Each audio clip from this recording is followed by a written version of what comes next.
Hi, folks. I just saw a video of JD Vance basically debating a student in an event, Turning Point event in honor of Charlie Kirk. And the student made a very interesting statement. And what's even more interesting is the response actually given by JD Vance. So I want you to just sort of listen to this quickly and let me know what you think, because we're going to discuss this, I think, in depth, because I think this is actually one of the most dangerous threats to the stability of our world and obviously to Israel's security. So let's have a look at the video and discuss it briefly. Ethnic cleansing in Gaza. I'm just confused why this idea has come around, considering the fact that not only does their religion not agree with ours, but also openly supports the prosecution of ours. Yeah, so let me...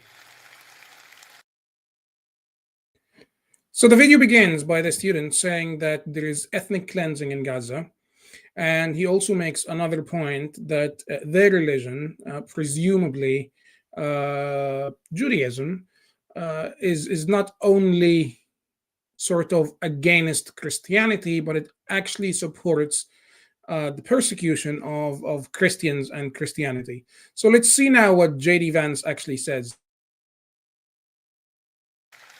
Let's say a few things about this. First of all, when the President of the United States says America first, that means that he pursues the interests of Americans first.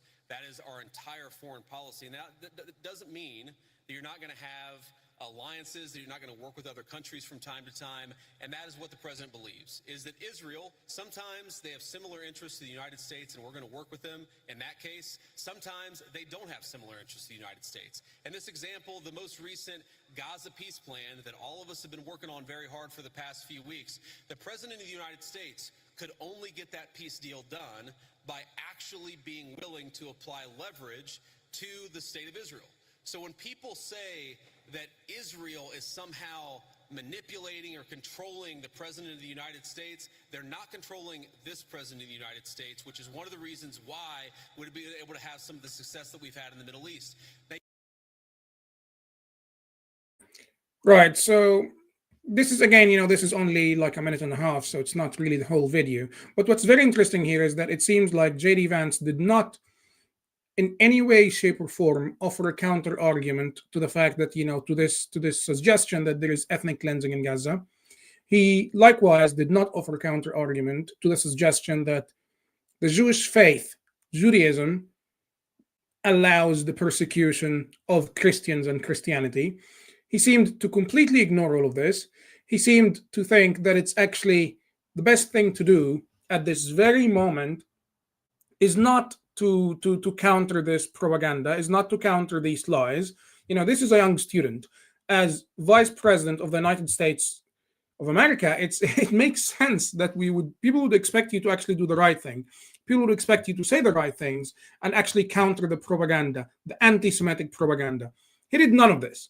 So he jumped straight into "We are America first," and then he makes another statement that's very, very interesting. So we've had a lot of politicians, including the U.S.'s ambassador to Jerusalem, saying, there are no conflicts, there are no tensions between President Trump and Prime Minister Netanyahu. I always said that it's actually the opposite. There are tensions. Everyone who knows anything on what's happening behind the scenes knows that there are tensions. There is a conflict. There are issues around the ceasefire. Israel did not really want the ceasefire.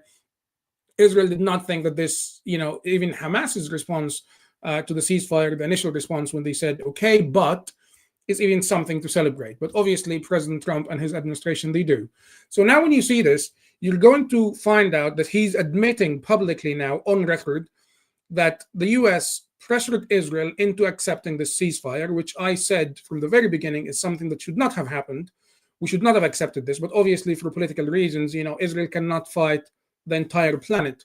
Israel has to do things in a certain way. And if your most powerful and pretty much only ally, which is the US, now tells you you cannot continue to pursue this war and you have to have the ceasefire and you have to bring the hostages home and you have to accept, the compromises to be able to do this, and you also have pressure from the inside, you just have to cave in to that pressure, which is what precisely happened.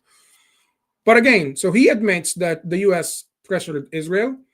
He does not offer any counter argument or any pushback to the fact that this young man is suggesting ethnic cleansing in Gaza. He's suggesting all of that stuff. And this leaves us at a point which is very interesting, actually, because if you look at this, you're going to realize that J.D. Vance was, when they told him we need to strike the Houthis, he reportedly said, "Why should we? Why should we go and strike the Houthis? You're talking about, for the US, we only get 4% of our trade from the Suez Canal. So if the Houthis are blocking the Suez Canal, you know what? It's just not much of a big deal for us. Nobody cares about this." And this is the kind of policy, the mindset behind policy making that you can expect from at least a substantial number of people in the Trump administration. Now, when his own vice president behaves this way, it makes sense to expect he definitely has some leverage on President Trump. He definitely has obviously some influence over American decision making, American policy making, generally speaking. So there are a lot of issues that you have to be worried about here. And not only this, when you have recently, we had President Trump saying that JD Vance will essentially be the next president, or that JD Vance and Marco Rubio will be, it will be an unbeatable ticket in the next presidential election. So we are arguing potentially that JD Vance could be the next president of the United States of America. Now, I want you to imagine what would America look like under JD Vance. So if the same thing happened and we had JD Vance as president, number one, the US would not have decided to strike the Houthis, according to also a lot of reports on the strike against Iran, the American strike against Iran. The US would not have struck the Iranian nuclear facilities with Israel. The US potentially, I would probably assume, even under JD Vance, if Israel is under attack from Iran, the US would still step in. They wouldn't sort of leave Israel completely on its own. And, especially that you have also European allies who are involved in this. So we have, we had the UK, we had others who were actually involved in defending Israel when Israel was under attack by the mullahs regime. But now you see a reality that is completely different. So in American politics, you were able to sort of rely on the Republican Party when it comes to support for Israel, when it comes to a lot of issues, counterterrorism, when it comes to the Middle East. That was sort of a fact. Now we don't have this anymore, or we're not going to have this anymore. And we see this. We see, Tucker Carlson. We see a lot of people on the woke right essentially fracturing support for Israel on the Republican side. And we know that on the Democrat side, we now have the Democrats supporting Zohran Mamdani, which is a disaster. It's a complete disaster. This is a man who would not condemn Hamas. This is a man who pretty much made it explicitly clear that he actually sort of supports Hamas. And regardless of this, he gets the support of the Democrats. So the Democrats are virtually, when it comes to Israel and the Middle East and counterterrorism, I would probably say, don't expect anything from them. And the Republicans, you can say at least half of the Republican Party now is woke right. Because, if you look at the president and vice president and, the number of support, Candace Owens, Tucker Carlson, Steve Bannon, all those folks, they take actually quite a horrifically and blatantly anti-Semitic view. So we can say you cannot rely on them. So again, this is a long-term, in my view, a long-term existential threat, but it's not only for Israel, it's actually for the entire Middle East. We have allies in the region. The West has allies in the region, including Saudi Arabia, including the UAE. What happens if the US withdraws, as the woke right wants, and decides to leave the Middle East to China, to Russia? What happens in 10 years? What happens in 15 years? Then that is virtually the decline of Western civilization. We're going to have a West that will be essentially overpowered, and we're going to have China and Russia overtaking us building alliances across the Middle East because we have decided to withdraw. I think this is really, really dangerous. And I'm not sure anyone has an answer to this. I don't really know what you can do about this, to be honest. It's quite a challenging position. But I don't really know what you can do about this. I don't really know what the long-term strategy is to counter this. And it's very, very, very, very concerning. It's also very concerning when you see people talking about crusades.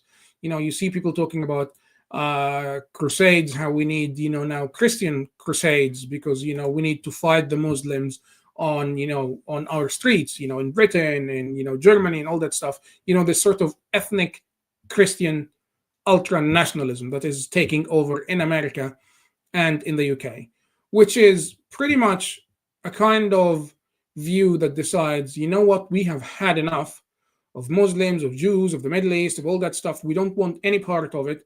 We want our countries first. So we want Britain first, we want America first, and we don't want to get involved at all in the Middle East.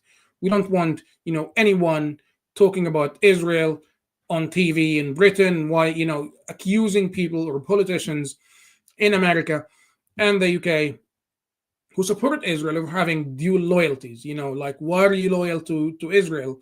You should be loyal to America. You should be loyal to Britain. As if, this is the case. As if, those people are spies. As if those people, are suspects of some kind of, espionage or, some sort of conspiracy. And I think it's, conspiracy theory. And I think it's really frightening when you look at this. It's really frightening. Everything that we have known for decades is changing, and it's actually changing at a time when China is stronger than ever.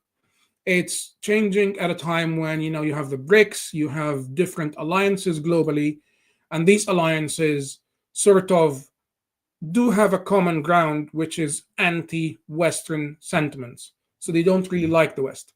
They don't really like us. They don't really like our way of life. They don't really like our values, and they definitely act against our interests.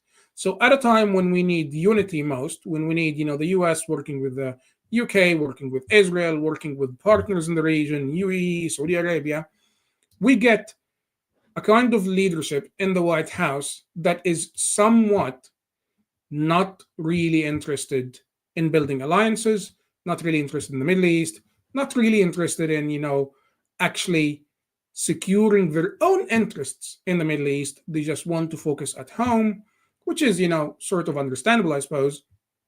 But what they don't see is if they focus completely and entirely and exclusively at home, then obviously that means that China and Russia and others will gain influence overseas. So I don't really know what we can do about this. Again, it's a big conversation. And I think it's only going to get worse, to be honest. And it's really quite distressing in many ways. But I think we have to speak against it. I think we have to speak against this sort of ethno-religious Christianity. JD Vance's view. We have to work actively against this. And my advice to Israel actually is do what you have to do. It's just a fact of life. If in my experience, if you compromise on your own security, if you compromise on your own national interests because you want to appease someone, you end up compromising on your interests and also losing support from this very person or this very administration or this very government that you're actually seeking to appease. So you lose on both sides, essentially.